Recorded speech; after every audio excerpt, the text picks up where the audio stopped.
everyone. Welcome back to Dad Space, the podcast for dads by dads. If you have a gamer in your house, and I know my kids growing up loved their games, and I wouldn't see them for days on end. Michael Jacobus is on today. We're going to be talking about resetsummercamp.com. I love the website. I love everything about what Michael and his team does. If you have a gamer and you want them back at the kitchen table again, and you want to see the eyeballs of your children, Michael has an amazing camp designed to help your kids with their addiction to gaming and all of that. And we've already chatted once, and now I have him on the show. I'm so excited, Michael, to have you here. Welcome to Dad Space. Thank you, sir. I'm excited to be here. This is good stuff. Good stuff. Michael, tell us where you are in this big world of ours. Let's start there. I live in Southern California in Orange County. Beautiful. And you have not just one camp location, you have multiple locations for your Reset Summer Camp.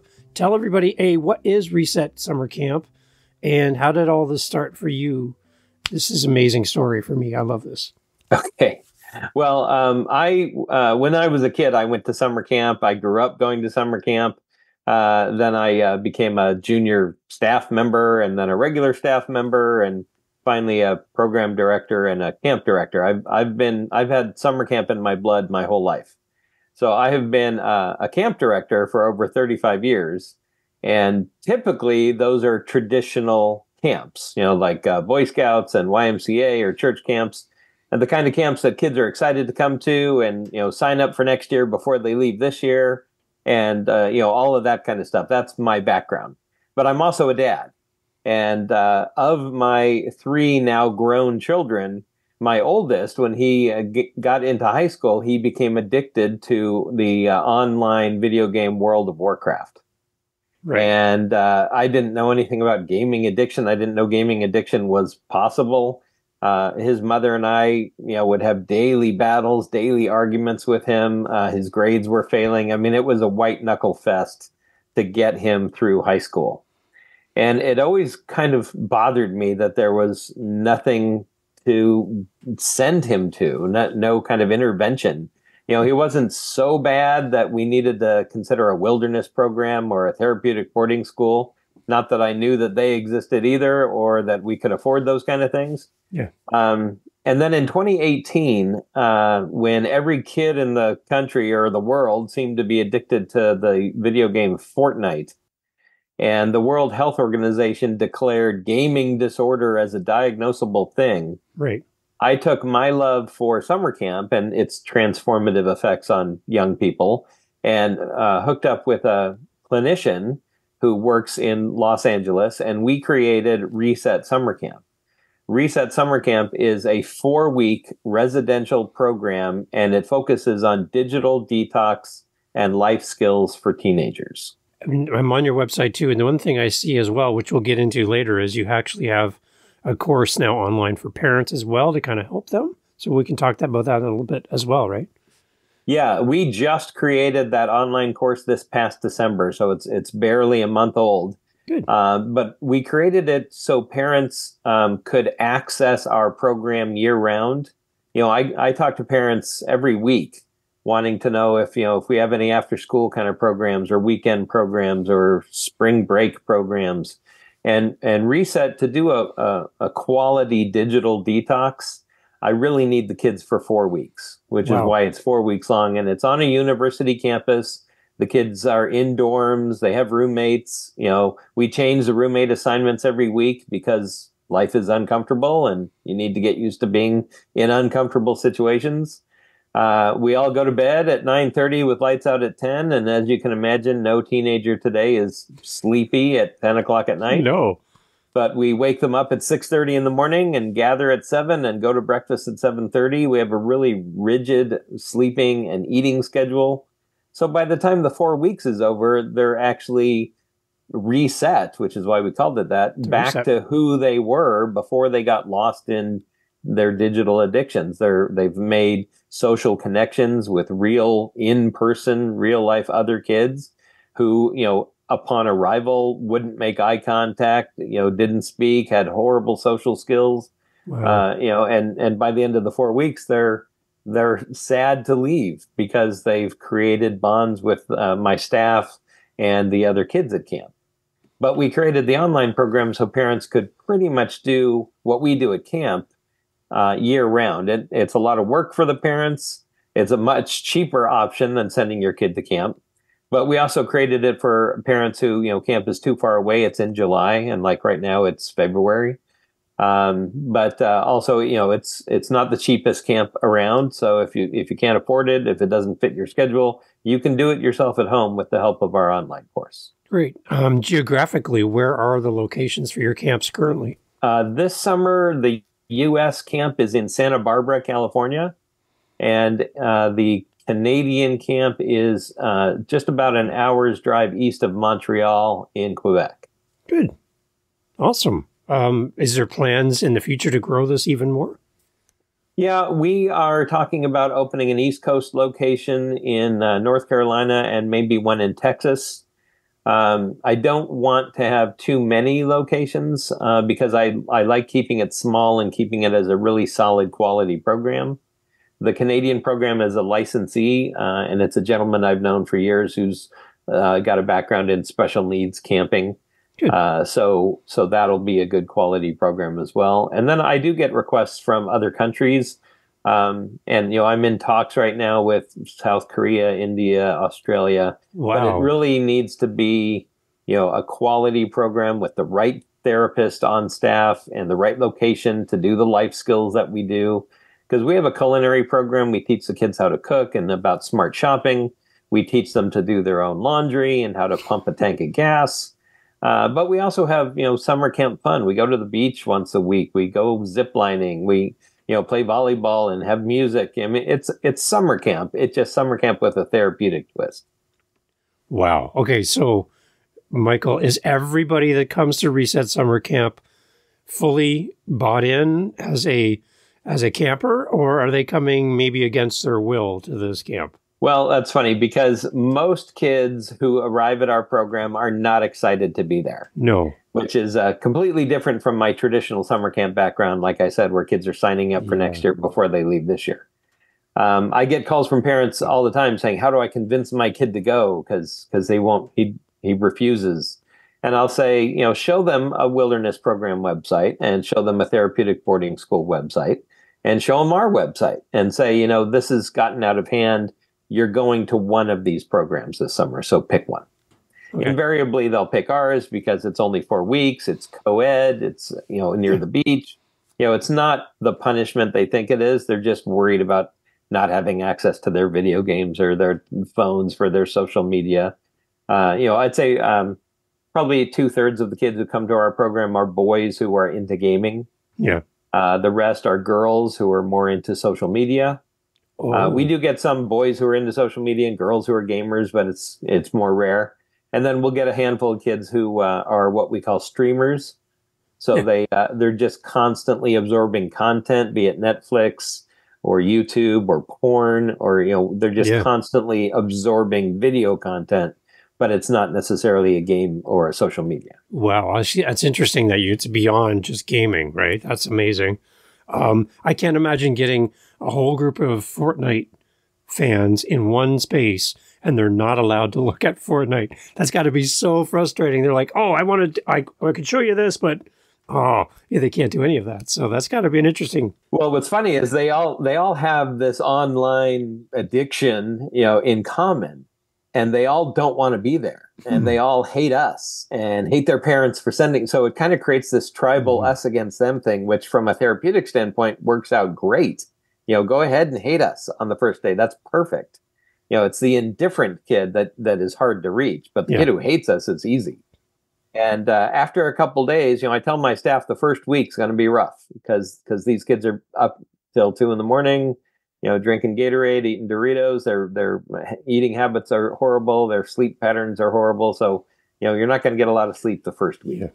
But, like I said, we wake them up at 6:30 and none of them are ready to get up at 6:30. So, after a week of that, they kind of get readjusted to getting a normal sleep schedule. And, we go to breakfast and we have breakfast at the University Dining Commons. And there's a whole slew of options for them to eat.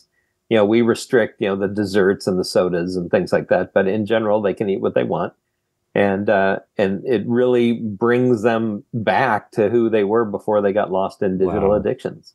Wow. I didn't even really, when we first talked, I didn't really consider including social media addiction as well, because that is huge especially for young people. Oh, yeah. Just to be having to chase likes and follows and status updates and all of that stuff. It's just so encompassing that they lose sight of everything. And we're just so tied to our devices. I can't imagine the withdrawal in the first few weeks of not having whatever that is for them in handy and available to them. That's like smokers, that's like alcohol. It's all these addictions that we have, right? But having addicted to a device, that's got to be pretty tense for a little while there at the beginning.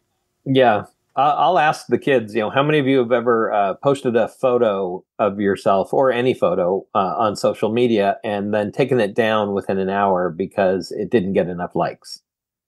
And invariably, every girl raises their hands, and typically about half of the boys. And I actually found that really fascinating because, when I post something on social media, it's because I like it. It doesn't occur to me that anybody else might like it. So I don't care. But, for a teenager today, it's everything. And we had one girl who came to camp, and she was so reluctant to hand over her phone, and she finally did.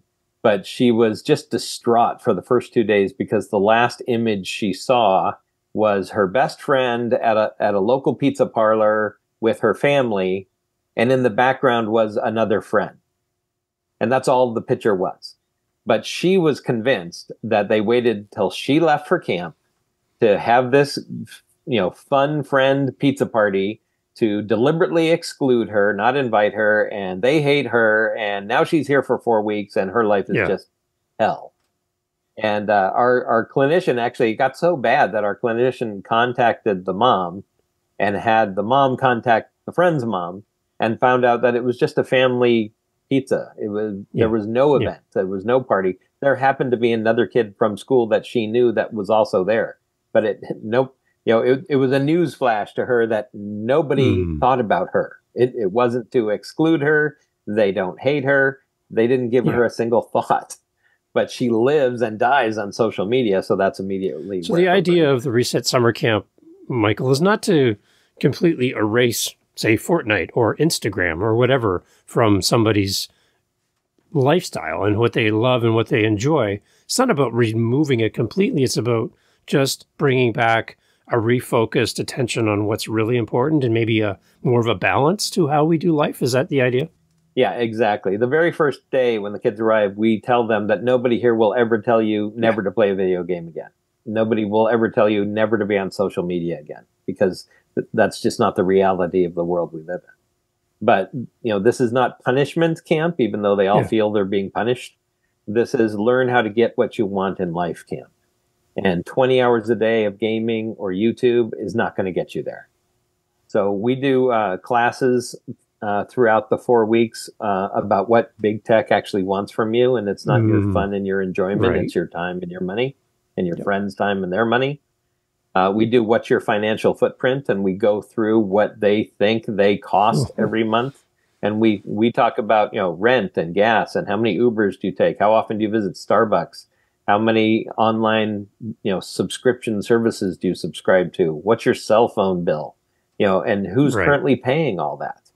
And, and then I'll say, how many of you want to live with your parents when you're 25? Nobody raises their hand.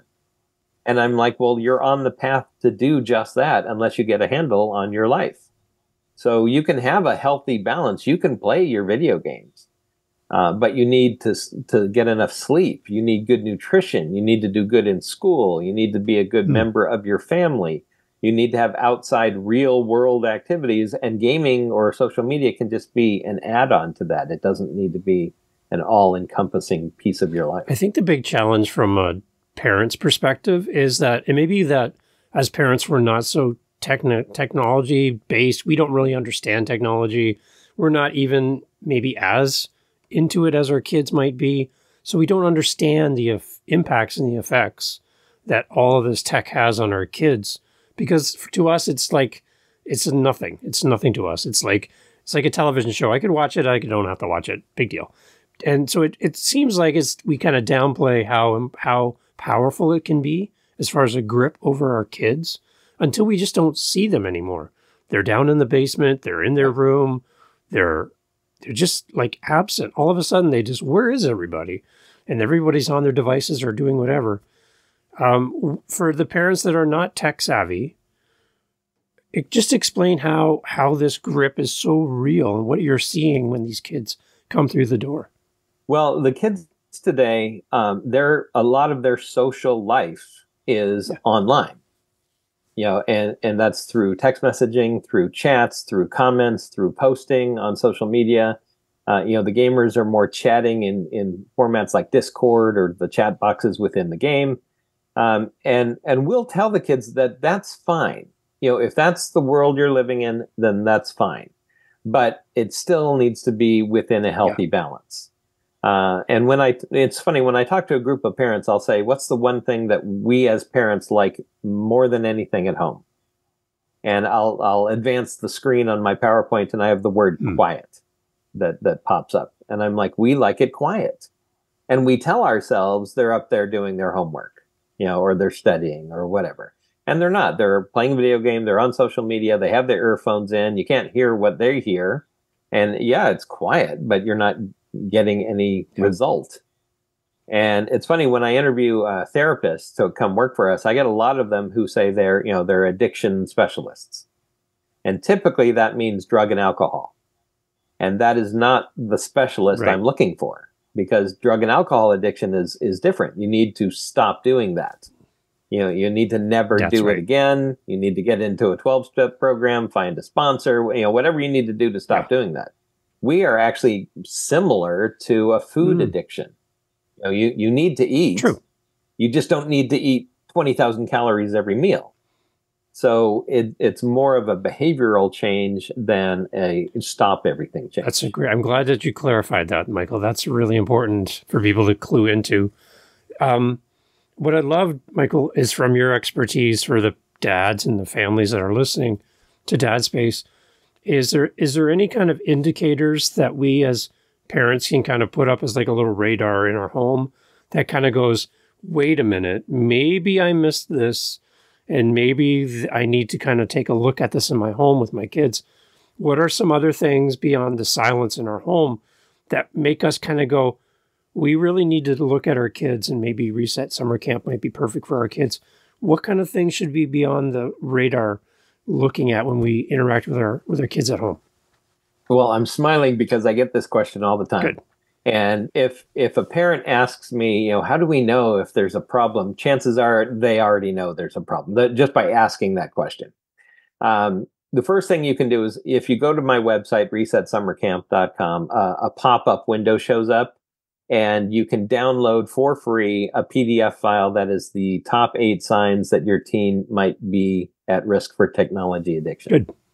But the things that I talk to parents about are rotten sleep schedule. If they're up until 2, 3 in the morning. If they are withdrawn, they don't come downstairs when it's dinner time. They don't participate in family activities. They can't, leave their room because, they're in the middle of a game. And let me talk for a minute about gaming. When we were kids, we had, first of all, when we were kids, we had to go to an arcade with quarters to play a video game. But when video games came into the home, we had a screen that said game over. Video games ended. Right. Today, they don't end. There's just a constant bottomless quest. There is no excuse to sign off on a video game. Mm-hmm. So the challenge that kids have today, because their brains are not fully developed, is knowing when to stop, when to not do the next quest.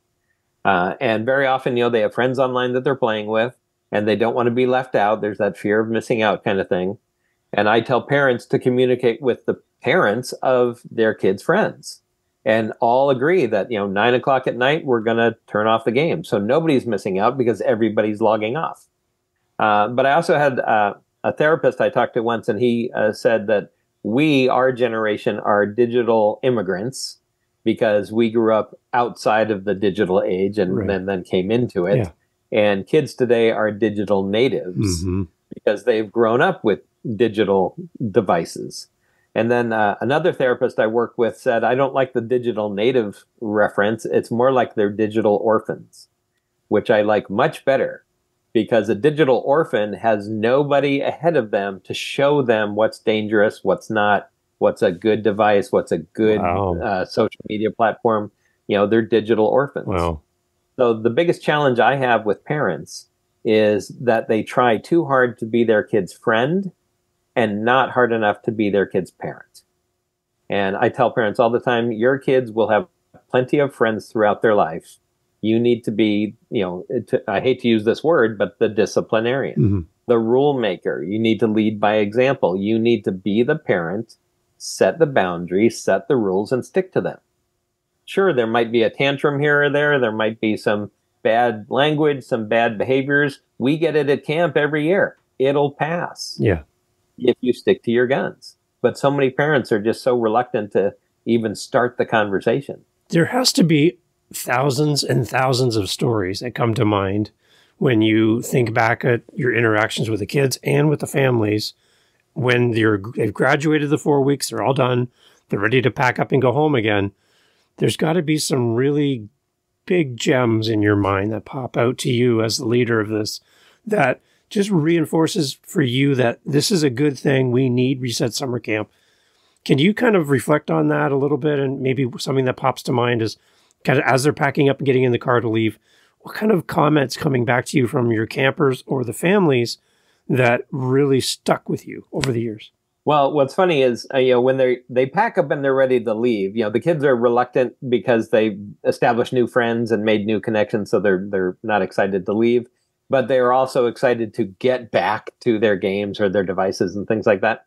Even though they are on a healthy schedule, healthy eating, we follow up with each family for 8 weeks after the program to make sure that they've maintained the sleep schedule, maintained the eating schedule, and that they have a healthy balance with their technology. We have a behavioral contract that the kid and the parent signs. Our program ends with a family workshop weekend where at least one parent has to come in on Friday and stay till Sunday. Good. Participate in a family therapy session. We tell the parents to change the home environment while the kid is at camp. And we tell the kid that we're telling your parent to do that. Take the computer out of the bedroom, put it in the dining room or in the kitchen. So we're kind of establishing a new normal. And then as far as success stories go, some of my favorites are the kids who were failing school and now they're in college doing well. We do an improv class, which is just a funny, joking kind of, fun way to spend an hour or two. And I've now been to 4 high school plays from kids who, when they arrived, they weren't making eye contact. Their grades were sucking. And they ended up enjoying the improv class. They went back to their high school, joined their high school drama club, and then now they're in a play and they invited me to come see it. Nice. So, that's super fun. We also do a self-defense class. So a lot of kids have gone on and joined local gyms, and now they're really into doing martial arts. Good. And it doesn't have to be something physical. We have kids that learned how to play the guitar, and now they're, becoming musicians. They're just finding something else to do. And social media and gaming is still part of their lives, but it's just a part. It's not everything. All of their. Yeah. The other part, I guess, I get scared of as a parent is, again, the kids are off in their room. They're off out of sight doing whatever they're doing online, is how dangerous online can be. I watched a video recently where a 14-year-old was told by someone on stream or some kind of stream that the world didn't need that 14-year-old and that they shouldn't be here. And that 14-year-old he looked so sad to hear that from someone else. And someone else came on to talk to him and he told them what happened. And that person did the opposite. They built them up. They told them how important they were. But I'm so nervous about who our kids are talking to, what they're being exposed to. Again, we don't know what's happening with those earphones on, in silence, in your bedroom. Who are you talking to and what are they telling you about you? I think as parents, we need to be there to support and build our kids up and give them a real honest look at who they are and support them and be there for them And if they're getting all these messaging from strangers, I'm just afraid of what kind of impact that's having on them long term. How important is it to protect our kids in the online world?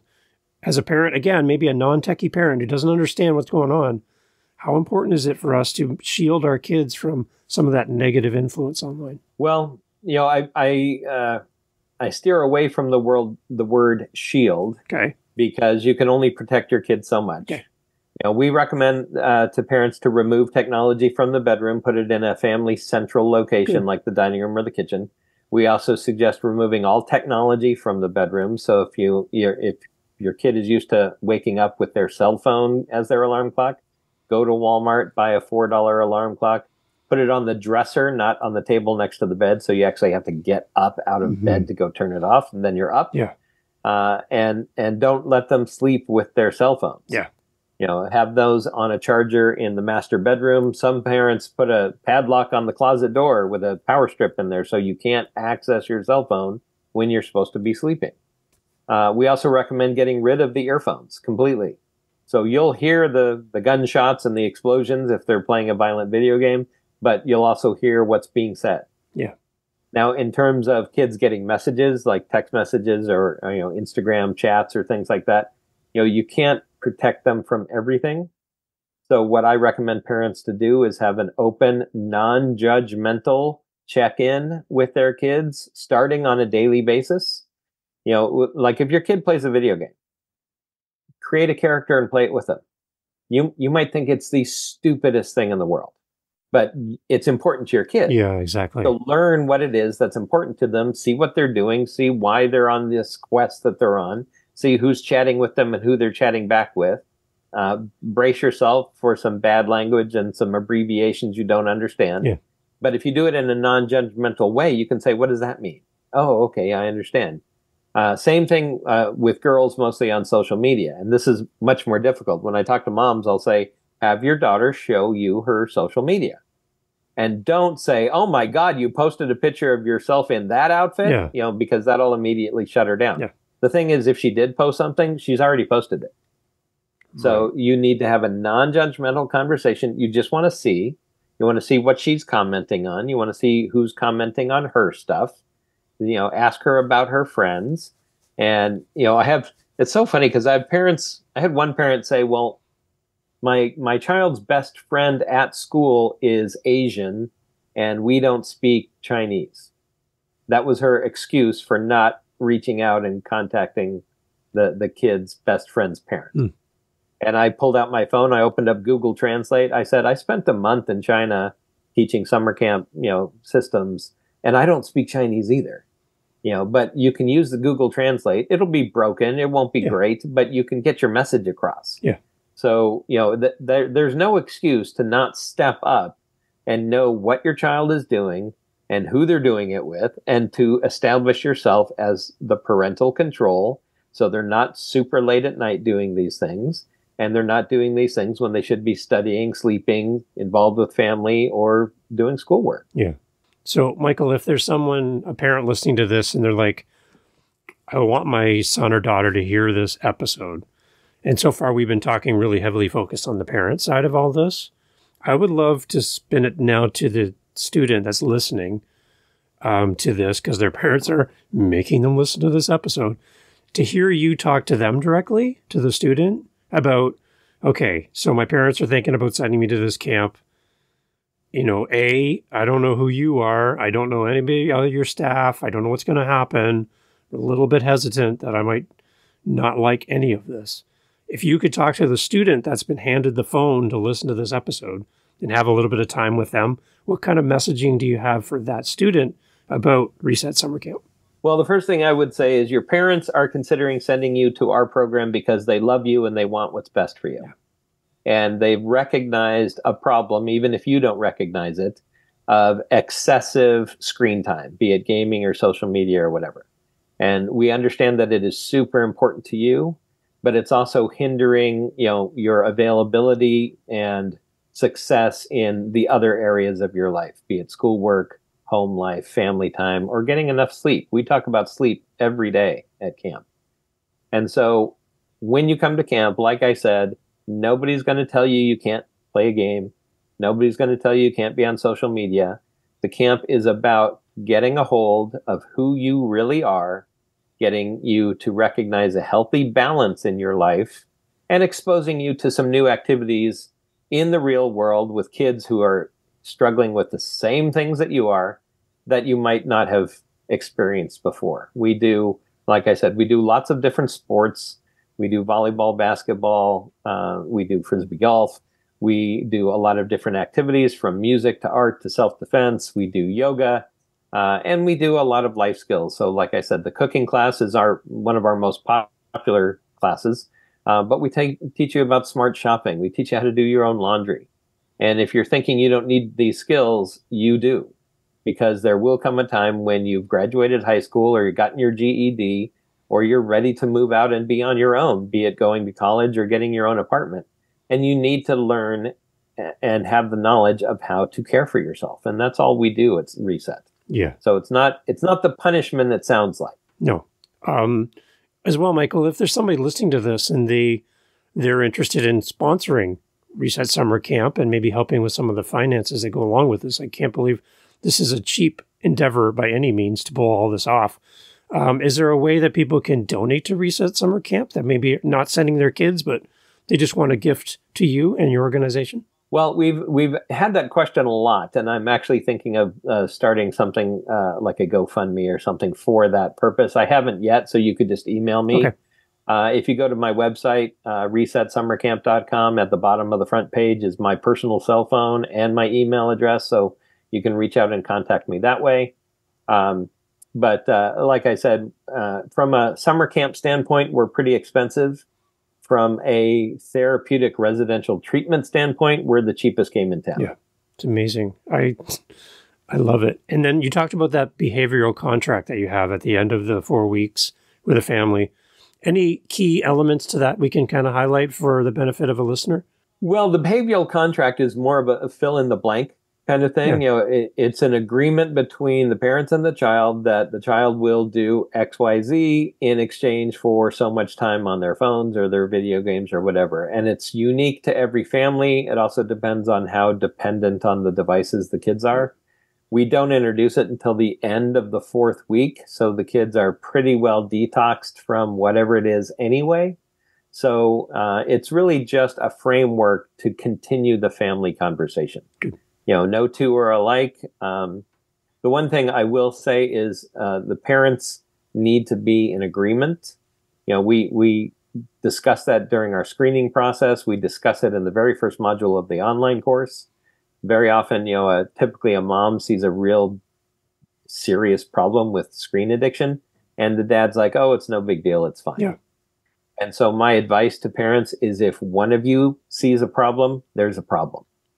So you need to be on the same page to help your child move forward. Yeah, amazing. I've seen it in my own home, Michael, and at that point I had no idea that your amazing camp existed. Probably could have made things a lot easier as we kind of wrestled through it.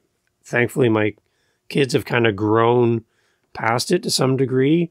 I'm sure that they loved still gaming and being a part of it, but life has kind of made them change their priorities a little bit. But I just think this is such a great idea. I wish we had a camp in every state, every province up here in Canada, multiple spots, because I think you could help so many people. And I think it's something that's going to just continue to grow if it's never addressed. It's just going to keep getting larger and larger.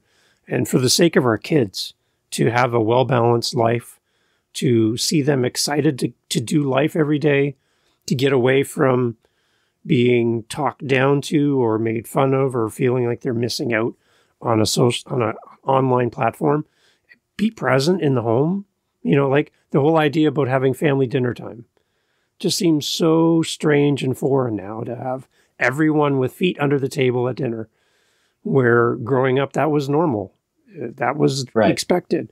And the world is so different. So what I love is that you're really hitting that big reset button with our kids. I'm so excited that you're doing this. One of the biggest challenges I face with this program is what I call parental denial. So like when I'm running a traditional camp, like I said, I'd get kids signing up next year before they left this year, and by December, we might have a full program. In this model, we don't get the bulk of our signups until like April and May, Wow. when parents are realizing that even though they said they'd stop gaming, they're not. Yeah. Even though they said they'd get their grades up, they aren't. Even though they said they'd be on social media less and get better sleep, they're not. And parents are realizing that summer vacation is coming, and oh darn, I don't want this kid home just 24/7 on their screens. Yeah. So, then they, seek us out. So what I'm trying to do, being a podcast guest, is to try to get some realization early from parents who can reach out to me. They can call. I get phone calls every day from parents, having the same conversation we're having, asking if, they need this for their kid. And, to get parents to get out of the shame and the embarrassment model that they're in, that how did this happen? How did I let this happen to my kid? And step up and do something about it. And be it our online course or sending your kid to our program in July, we can help, and we're here to help. I love it. It's a great resource, Michael. I'm applauding you here. I think it's a great idea.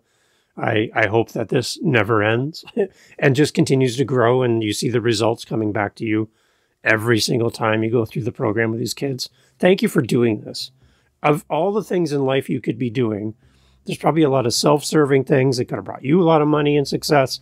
But the fact that you're really focused in on this, leading the Reset Summer Camp, I just think there's something special about you and the people that work with you that pour themselves into these kids. Thank you for doing what you do. Thank you. It's amazing. So everyone, all the information, and I know you're going to want to reach out to Michael and his team, all in the show notes. ResetSummerCamp.com is the website. And the dates are there for this year.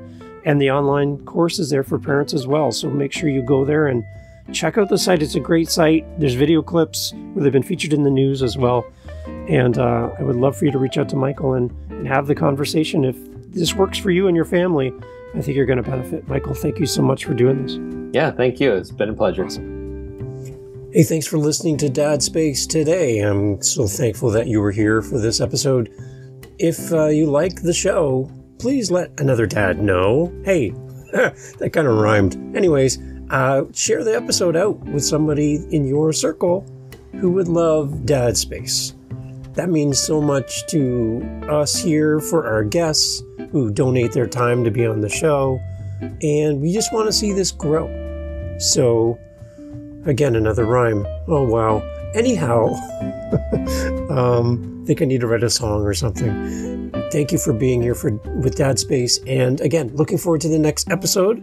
Look forward to having you here again with us. And if we can help you in any way, if you have a great guest idea for the show, a topic that you would love us to cover, we would love to do that here on Dad Space.